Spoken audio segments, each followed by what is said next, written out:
Yövartija oli ollut liikkeelle ja kiinnittänyt huomiota sitten mieheen, joka menee päissään muovipussin kanssa ampuu raketteja. Lähti sitten seuraamaan sitä ja päästiin siellä lähialueelle. Ne osasi sitten osoittaa suuntaa, mihin tämä henkilö oli poistunut.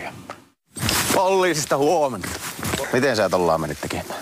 No kohan. Täällä on vartija sua seurailu, sä oot räiskinyt menemään talvisoassa ikään. Kyllähän sitä pitää omat sotansa olla. Niin. Oot sä alkoholia juonut? Olehan minä. Oot sä nyt baarista tulossa vai mistä sä oot tänne tullut? Baarista tulossa. Missä nuo tulitteet oot saanut? Minä sain ne kaverilta. Kaverilta sait? Kaverilta sain. Lähdetäänkö putkaan? Mennään vaan.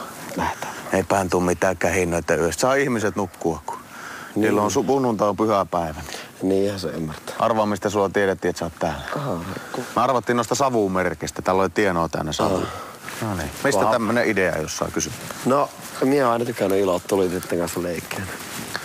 Niin, se on ihan suunnilleen eihän se nyt silleen, eihän se aina. Niin, mutta se on se Aina joka aika on sallittua. Niin, se on se joulun jälkeen ja se uuden vuoden juhla. Niin. Siinä on 12 tuntia aikaa polttaa ruutia ja sellaista.